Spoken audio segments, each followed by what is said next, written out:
Bienvenue au F5 Podcast. Cette semaine, je suis avec Valérie Boileau. Puis on voulait vous donner un espèce de résumé de plusieurs livres. En fait, ça ne serait pas un résumé, c'est plus comme comment est-ce qu'on utilise l'information qu'on a lue dernièrement, parce que Val fait la même chose que moi. Vous avez vu, elle a fait Diabetes Code, là elle a lu Case Against Sugar, Atomic Habit, puis au lieu de faire un résumé formel, on voulait passer un petit moment puis parler de comment nous, on avait changé nous-mêmes notre nutrition dernièrement en utilisant toute l'information qu'on a lue. Qu'est-ce que tu as changé dans ta diète récemment, toi? Moi, j'ai surtout changé ma mentalité qui était très axée autour de je m'entraîne beaucoup, donc je dois manger constamment des petits repas à chaque 2 heures, puis il faut toujours qu'il y ait un petit peu de carbs dedans. Ça, c'est la plus grosse chose qui a changé. Maintenant, je mange moins souvent, des plus grosses portions, mais je me donne plus de temps entre mes repas. Donc, plus de collation, moins de carbs, plus de bons gras. Puis le dernier livre que tu as lu, si on part de ça un peu, là, c'est The Case Against Sugar. Parce que là, tout le monde comprend que le sucre, c'est pas très bon, mais personne ne comprend exactement jusqu'à quel point ou pourquoi. Est-ce que tu peux nous dire, sans résumer le livre, là, juste comme 2-3 points les plus importants que tu as retenus du livre? Ben, je pense que tout ça, puis ça a été expliqué aussi dans le livre que toi, tu avais résumé, c'est l'espèce de mentalité de manger beaucoup de carbs, puis de manger vraiment régulièrement.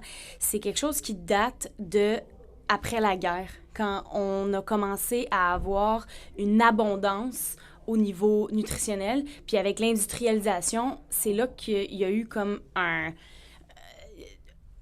tout ce qui est nourriture transformée a commencé à se développer. Puis ça a été à partir de là, pour s'assurer que toutes ces compagnies puissent s'enrichir, que le gouvernement a un peu comme mis de l'avant l'approche nutritionnelle où est-ce qu'il faut manger souvent, puis il faut manger plus de carbs. Puis plus on en mange, plus on en veut.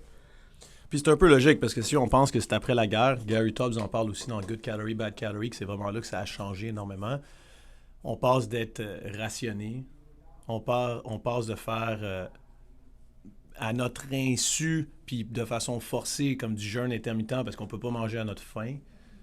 Fait que c'est clair que on peut voir comment est-ce que les gens étaient comme excités de pouvoir manger tout le temps aussi, là. Puis aussi que le jeûne a commencé à avoir comme une mauvaise réputation parce que on faisait pas la différence entre un jeûne qui est volontaire, comme exemple les jeûnes dans les religions, ou les jeûnes comme dans le jeûne intermittent ou dans le restricted window eating, versus on s'est fait imposer de jeûner là, pendant 4 ans de guerre, puis on n'était pas sûr d'avoir la bouffe qu'on voulait. Fait que maintenant que je peux avoir la bouffe que je veux, je vais me faire plaisir. Puis, comme tu dis, les compagnies ont commencé à faire des campagnes de on va voir qu'est-ce que les clients préfèrent. Puis c'est sûr que qu'est-ce qu'ils préfèrent, Puis c'est que quelque chose qui goûte bon dans la bouche puis qui va créer une dépendance.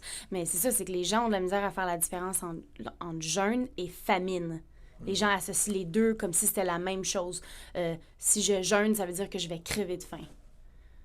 Puis malheureusement, que ce soit le gouvernement avec tout ce qui pousse au niveau nutritionnel qu'on doit consommer, ou que ce soit juste les compagnies, la façon qu'ils font leur marketing autour de tous les produits qui sont emballés, mais ils veulent que tu manges régulièrement, ils veulent que tu reviennes pour le consommer constamment. Off topic, cette fin de semaine, on a un petit peu dérapé dimanche, au niveau que on a mangé au moins 3 desserts dans la même journée, dans le même repas. Val nous a dépassé d'ailleurs. Mais je veux parler de ça parce que, premièrement, toi, t'en avais besoin mentalement. On peut parler de ça aussi. Puis, deuxièmement, par contre, on a payé en maudit le lendemain, tu sais. Puis le surlendemain aussi. Fait que... Surtout quand on est habitué de vraiment bien manger sur une base régulière. Puis je sais que bien manger, c'est un peu flou comme définition pour tout le monde. Pour nous, ce qu'on considère bien manger, c'est manger des vrais aliments. Donc, si si ça vient avec une grosse liste d'ingrédients, ça fait probablement pas partie de notre alimentation. En tout cas, pas notre alimentation au quotidien.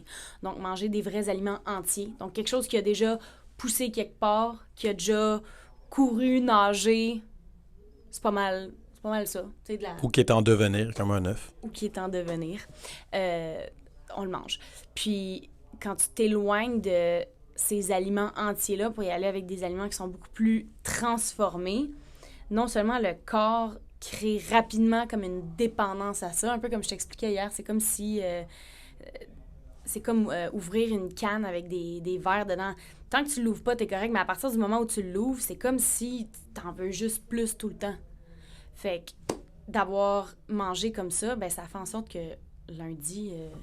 Tu avais même besoin de te mettre un break. Là. Lundi, tu as dit à ton copain, genre, yo, si je te dis qu'on va déjeuner avec des pancakes, tu dis non. Oui, exactement. Exactement.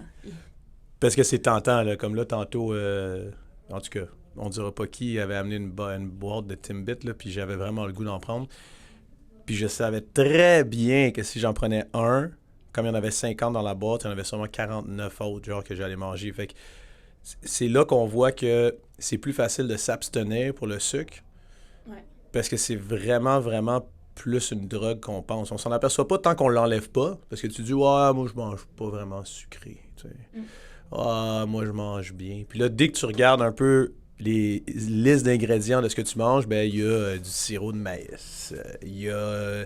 Tu sais, il y a quelque chose... Maltodextrine. Il y a un des 100 noms différents du sucre, genre, qui est dedans. Puis c'est pas vraiment parce que tu prends un dessert que tu manges sucré, dans le fond. C'est parce que tu fais juste manger quelque chose qui a eu un panel de scientifiques qui se sont dit comment est-ce qu'on peut faire pour que les gens veuillent en reprendre. En fait, c'est ça dont on n'est pas vraiment conscient. On pense que les gens sont juste là pour te nourrir, mais on oublie que derrière ça, il y a sérieusement genre des gens qui sont comme des ingénieurs d'aliments qui essayent de voir comment est-ce que je peux, il n'y a pas vraiment d'autres mots, rendre dépendant la personne de ça. Puis il y a juste deux choses qui peuvent nous rendre dépendants dans la bouffe, c'est la caféine puis le sucre. C'est pas des aliments d'ailleurs.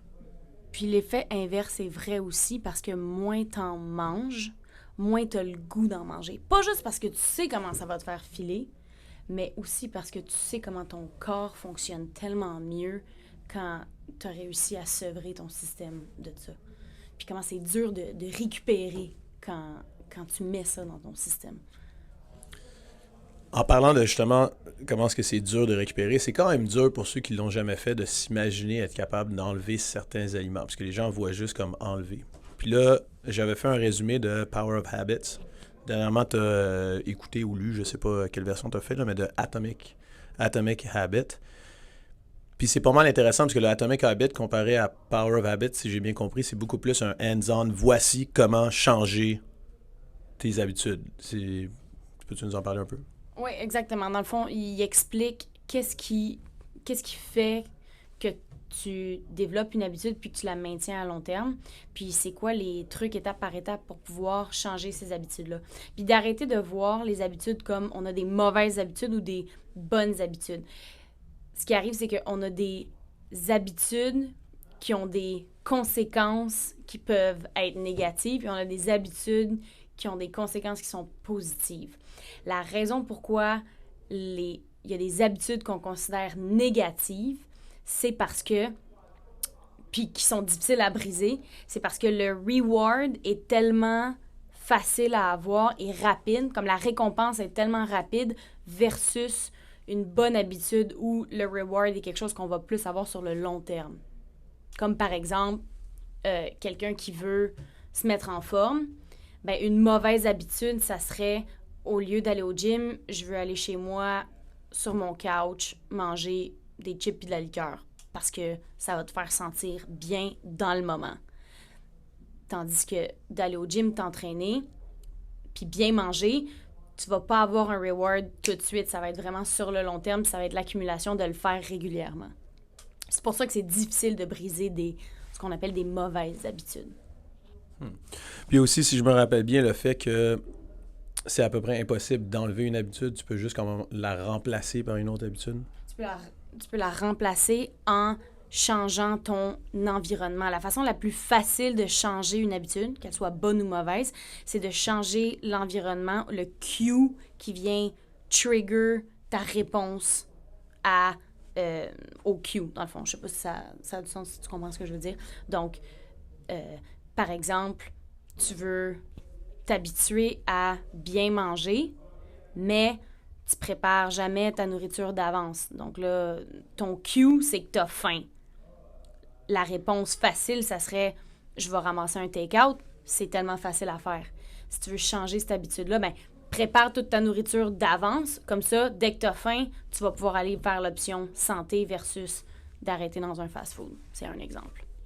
Ou alors, genre, de préparer tes affaires puis les avoir déjà dans ton coffre d'auto pour pouvoir aller au gym. Ou, d'enlever les barrières pour que ce soit plus facile de le faire. Là. Pour que tu n'aies pas besoin de tout le temps te fier à ton willpower. Puis dans le fond, trouver des solutions où ça va être plus facile d'avoir une réponse qui va t'amener vers des bonnes habitudes que d'aller vers quelque chose qui va t'amener vers des mauvaises habitudes. Ça revient un peu de ce dont il parle dans Conscious, puis ce dont Stephen Hawking parle, puis dans Power of Others et Ray Dalio. On est comme un mini-ordinateur, puis il faut voir les habitudes comme on crée un programme. Il faut comme se programmer, puis il faut s'apercevoir puis être humble de ce côté-là que le willpower, comme elle vient de dire, là, la volonté, là, c'est peut-être juste d'après plusieurs experts, je vous dis pas que c'est ça qu'on pense nécessairement, mais d'après beaucoup d'experts, c'est peut-être un peu même une illusion. Mm-hmm. Fait que dans le fond, on a deux côtés. Le côté qui pense qu'il est en contrôle, puis il y a le côté que c'est l'ordinateur automatique. Puis là, ce dont elle parle, Val, dans le fond, c'est d'essayer de s'organiser que le côté automatique, ben lui, il va faire son programme anyway. Qu'on appelle ça bon ou mauvais, il va le faire. Fait qu'il faut juste s'assurer qu'il y ait un programme en place. Parce que si tu mets pas de programme en place, ben, tu as plus de chances que ce soit quelque chose qu'une influence négative, comme tu as dit. Fait qu'il faut vraiment le voir. C'est intéressant parce que c'est cool parce que ça veut dire que tu as le pouvoir de te reprogrammer. Ouais. Puis d'un autre côté, c'est pas cool parce que ça veut dire que si tu fais rien, là, ben, c'est comme Einstein disait, la folie, c'est de refaire la même chose constamment puis de s'attendre à ce qu'il y ait quelque chose de différent. Fait que si tu fais rien, ton programme il est encore en place puis tu vas tout le temps réagir comme ça. Une fois de temps en temps, tu vas y penser, comme on l'a dit, puis ton willpower va t'amener au gym, mettons, ou va faire que tu pousses du revers de la main, genre ton dessert, là.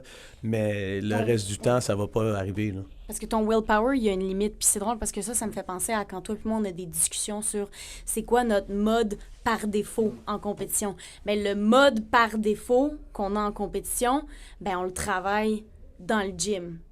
Puis c'est la même chose avec le style de vie que tu veux avoir. Faut que tu le bâtisses. Puis c'est la période de le bâtir est difficile. Mais après, ça devient ton nouveau par défaut. Ou est-ce que, je donne un exemple avec mon copain Eric, pour lui, le meilleur moment pour aller au gym, c'est à 4 heures direct après le travail. S'il ne va pas à cette heure-là, il ne va jamais y aller.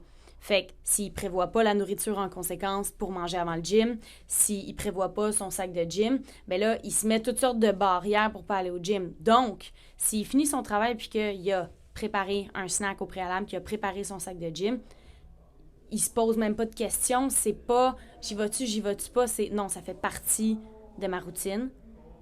Je finis le travail, je m'en vais direct au gym.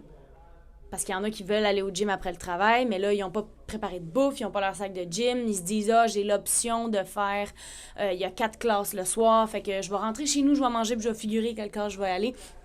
C'est pas te setter pour de la réussite.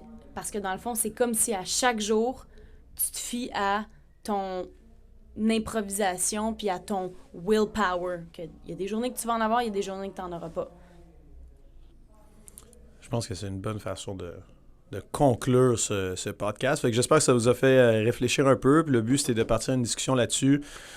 Tout ce dont on a parlé, dans le fond, c'est dans des livres qu'on a lus. Fait que si jamais ça vous intéresse de savoir, il y a une section dont on a parlé qui vous intéresse, vous pouvez même mettre un comment en bas. Puis nous écrire, puis on va répondre avec c'était dans quel livre, si ça vous intéresse de le lire. On peut même faire une suite. Même si vous avez des questions dessus, on peut même faire une suite. J'aime ça. Où est-ce qu'on répond à toutes vos questions? Cool. Fait que, dans le fond, envoyez vos questions. On va régler ça à la semaine prochaine.